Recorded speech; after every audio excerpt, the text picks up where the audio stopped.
Aquí estamos, como te lo habíamos prometido, con Margarita Stolbizer, jornadas maratónicas, la que está viviendo algo así como la mujer de la semana política. Bienvenida, Margarita, y gracias por estar con nosotros en Día Cero. No, gracias a ustedes por la invitación, muchas gracias. Bien, no estabas viendo la presentación que hacíamos, bueno, pero estábamos dando algunos detalles de lo que fue tu agenda semanal, lo que viene siendo realmente muy intensa, y yo preguntaba, ¿sos la opositora favorita del gobierno?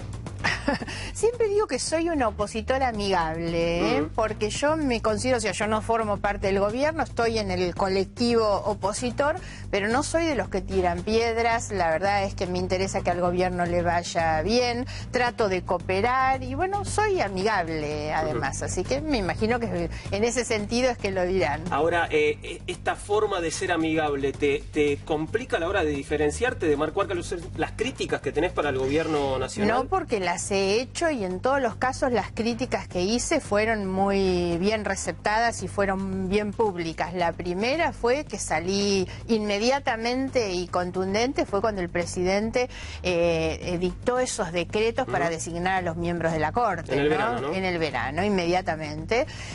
Ahora recientemente con las tarifas, yo presenté una de las demandas judiciales en contra de las tarifas planteando la nulidad del aumento del gas, por ejemplo. Entonces no tengo ningún problema en hacerlo y tal vez justamente el que se pueda interpretar como un gesto de cooperación pero de independencia es lo que me permite hacerlo con mucha tranquilidad, ¿no? Y ellos lo aceptan de la misma manera. Un opositor no es amigable, no es el que le dice que sí a todos, al contrario, es el que intenta mejorar y marcar las diferencias. Ahora hay que tener cintura, ¿no? Porque ayer estuviste con el presidente, hoy en el Congreso del Frente Renovador, el lugar en el que debías estar, decías hoy al mediodía, ¿no? Sí, yo sentí que esto era así porque además con Massa y con el Frente Renovador yo tengo una coincidencia muy objetiva, que es estar en este mismo espacio, en el espacio intermedio de quienes no somos el gobierno de Cambiemos, pero no estamos tirándole piedras para que el gobierno fracase. Nosotros compartimos ese espacio con Massa y me parece a mí que además eso es lo que fortalece hoy la democracia, que la gente sepa que hay alternativa porque hay alternancia también, y Massa viene dando muestras también del ejercicio de un liderazgo muy claro en una agenda social, que es lo que a mí me identifica con ellos.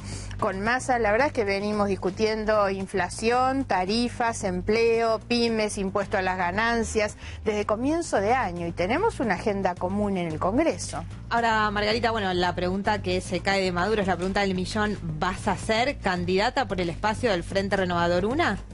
A ver, primero, y algo sobre todo para aclarar mi presencia ahí, yo no me pasé al frente, no soy del Frente Renovador, yo estoy en el Frente Progresista conjuntamente con el Partido Socialista y Libres del Sur y el Partido GEN, que es el que yo presido, y yo reivindico ese espacio que el año que viene definirá su política de acuerdos. Yo no estoy hoy en una candidatura de tipo personal, y es más, me parece incluso que necesitamos poder prescindir de lo electoral o no hacer especulación electoral, y lo digo en qué sentido. Porque además quiero reconocer un poco qué es lo que yo creo en el sentido de esta centralidad política que he tenido en estos días. Y es porque hay mucha gente enojada con el gobierno anterior. Y me ven a mí como que, bueno, soy la que en definitiva está hoy peleando contra Cristina, que es lo que ha indignado a mucha gente. Y eso no hay que llevarlo al terreno electoral. Que la gente hoy piense que yo represento una demanda de justicia no quiere decir que esto se pueda traducir en el terreno electoral. Y no debería estar por lo menos en una agenda nuestra. La gente quedó muy cansada de votar el año pasado, votamos muchas veces y no es bueno que este año otra vez la embarquemos en una cuestión electoral. Hablaremos de eso el año que viene. ¿Reemplazaste a Lilita en el rol de denunciante serial? Ay, no, no soy denunciante serial. Y cuando muchos me dicen, ay, usted que denuncia tanto al gobierno anterior. No, la verdad es que nunca he sido una denunciadora, no soy una caminadora de los tribunales de Comodoro Pi, pero hice 2 denuncias que fueron y que son en realidad las que más comprometen a la señora de Kirchner, que son las denuncias identificadas como Tesuri y Los Sauces. Pero la verdad es que no he hecho nunca cantidades de denuncias. Te decía por esto de que vos hablás del rol de esta semana, lo que te preguntaba Juan, lo cierto es que en el último tiempo estás mucho en los medios de comunicación y estás con mucha presencia y tiene que ver mucho con el tema de tus denuncias, a eso me refería. Tiene que ver lo que yo decía antes, porque en la vereda de enfrente está Cristina. Yo creo que toqué, y esto es lo que obviamente le Parece que te hubieras convertido en su antagonista, ¿no? Eso es lo que mucha gente siente también, y a mí me llamó mucho la atención cuando la propia Cristina fue la que me puso en ese lugar. Cristina nunca había tenido una reacción tan personal en contra de alguien, y lo hizo conmigo un día que salió de tribunales y dijo que Stolbizer era burra y era mala, y eso es lo que hace que todos los que están enojados con Cristina empiezan a verme a mí como su antagonista, ¿no? Esto a mí me ha llamado la atención, ¿no? Y obvio que me pregunto por qué razón lo ha hecho, cuando ella nunca lo ha hecho, justamente para no subir a nadie, y entonces nunca se refirió a nadie. Siempre cuando hace una crítica la hace mucho más, digamos, no tan directa. Y me pareció también que yo la dejé muy en evidencia, porque ella se enoja y reacciona mucho cuando yo hago una presentación hablando de los movimientos sospechosos en las cuentas. Y ella tuvo que salir a explicar que había cambiado los pesos por dólares con el levantamiento del cepo, que tenían esa montaña de millones de dólares que tenían. Entonces eso es lo que la enojó, fue dejarla en evidencia y derrumbar el relato. Tu libro, bueno, lo estás presentando mañana, ¿no? Sí. Yo acuso. ¿Va más por ese lado, por las denuncias detalladas, lo que tiene que ver con las denuncias judiciales, o tiene que ver más con una cuestión personal, vivencial, de tu parte, de tu mirada, digamos, sobre la década pasada? Yo siento que eso es lo más importante. Ahí van a ver algunos detalles de las denuncias, el crecimiento patrimonial, hay una cantidad de cosas. Hay un capítulo que se llama El modelo de negocios, porque es donde yo describo un poco, bueno, cuál era realmente ese modelo de corrupción, que no era solamente la obra pública. Pero tiene mucho de mí. El que lea el libro va a encontrar la emocionalidad que yo le pongo a un libro, que tiene que ver con la indignación que a mí me han causado cuestiones como la tragedia de Once, ¿no? Yo describo ahí, porque además soy madre, y la verdad es que yo tengo tan en mi cabeza el recuerdo de María Luján Rey, la noche que ella, los 2 días que no encontraba a su hijo, y yo tengo tan presente esa imagen como madre desesperada, porque ella lo buscaba y mucha gente decía, no estaría en el tren, se habrá asustado y estará en otro lado. Y la búsqueda de ella mostraba que como madre ella sabía qué era lo que estaba pasando. A mí eso me ha generado, de todos los episodios de corrupción de los que uno puede hablar, creo que eso es lo que me dio una mayor motivación, ¿no? De la misma manera que siempre pienso que la corrupción hay que analizarla no como una cuestión moral, sino fundamentalmente humana, social. El costo que tiene que esas familias hayan perdido a tantas personas queridas, el tema de los sectores más pobres que no pudieron acceder a una vivienda porque se robaron la plata, o la gente que muere en las rutas que no se terminan, a mí me genera mucha conmoción. Y eso es lo que yo pongo en el libro, que además no es una descripción ni una denuncia, es una convocatoria a la reflexión para que no nos vuelva a pasar lo mismo. La lucha contra la corrupción no es hacia atrás que investiguen los jueces. Nosotros tenemos que pensar hacia adelante, que es lo que queremos hacer. Ahora, Margarita, vos durante muchos años fuiste muy crítica del vínculo que había entre la obra pública, el Estado y las empresas privadas de Franco Macri, de Mauricio Macri. Hablaste muchas veces de ese tema. Tuviste también referencias el año pasado muy concretas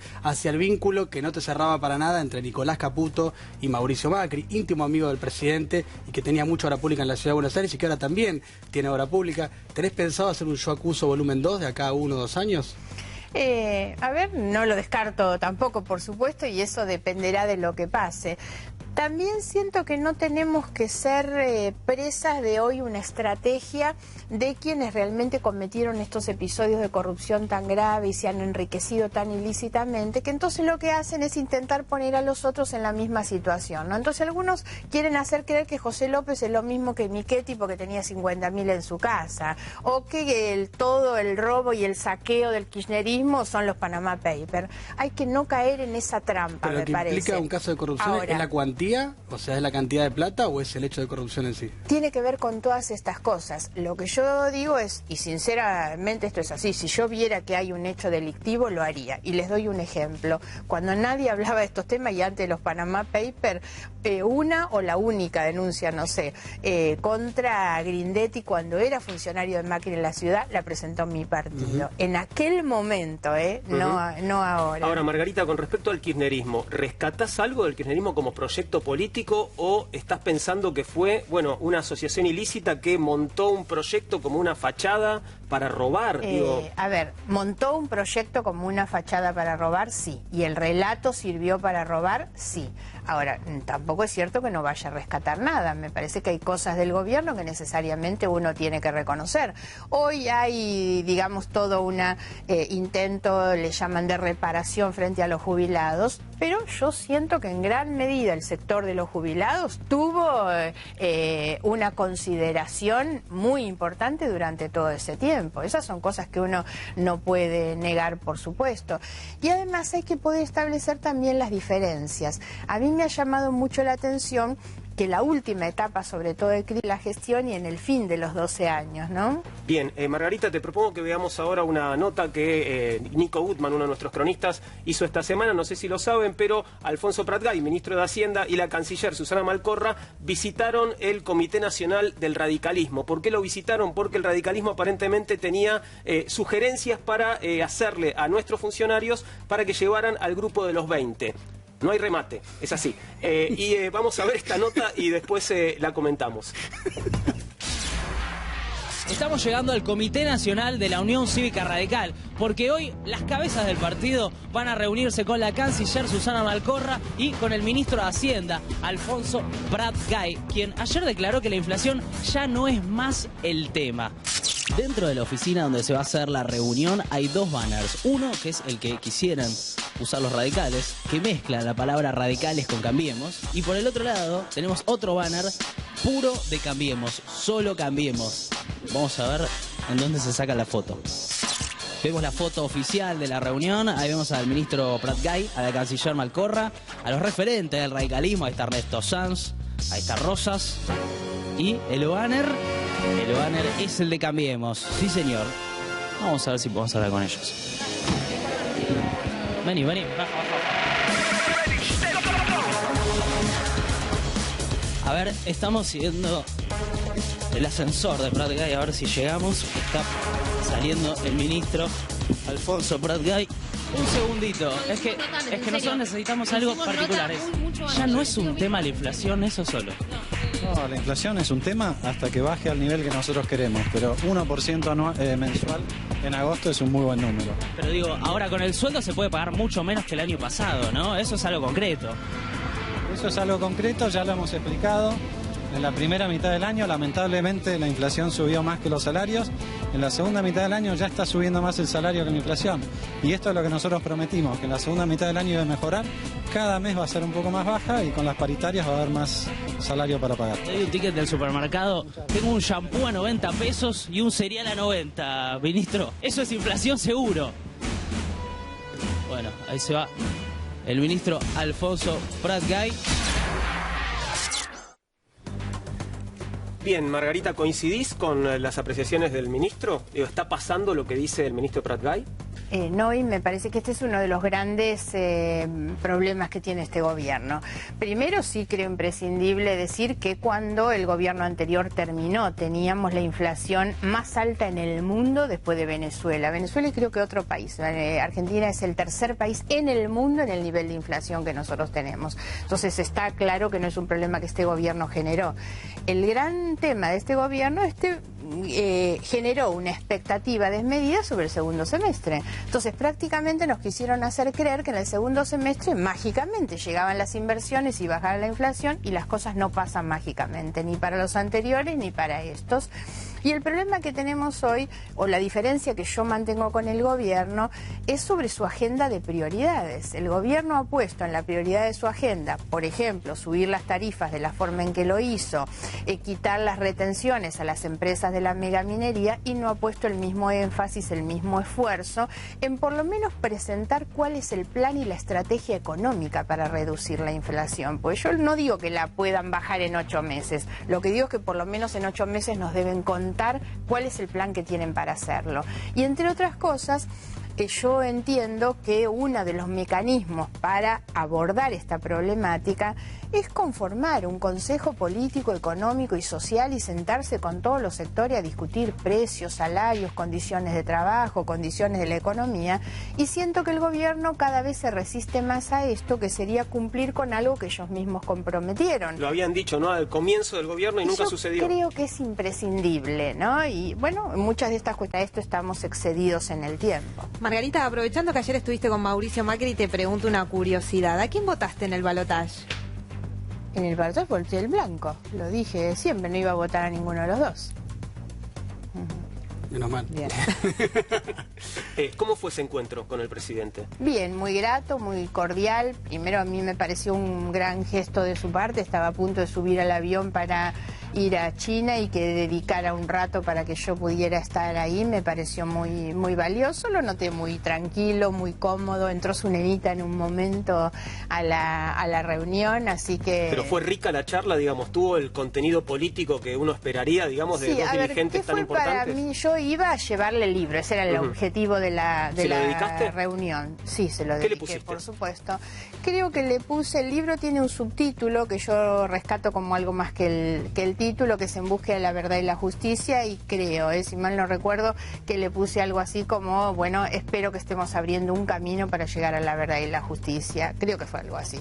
Ese era el sentido de la reunión, pero lo más rico fue la primera parte, que es cuando él me cuenta sobre el viaje y las reuniones que va a tener. Él tiene reuniones bilaterales con el presidente de China, con el presidente de Rusia, y lo que se busca es ver, bueno, lo que la Argentina está esperando y cuáles son, de qué manera nosotros podemos trabajar en la generación de esas expectativas favorables a la inversión, al empleo, por supuesto. Así que eso fue, digamos, lo más rico de la reunión. Después hablamos de la propuesta que yo tenía, que es avanzar hacia un pacto contra la corrupción. Yo siento que la Argentina tiene que ir camino a eso. Tenemos que tener un gran compromiso, no solo político, sino de la sociedad, para ir camino a un país que no tenga corrupción.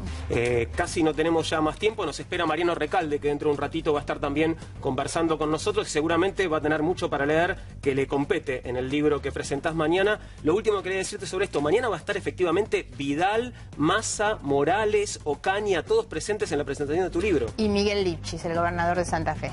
Sí. Es mucho, una gran convocatoria.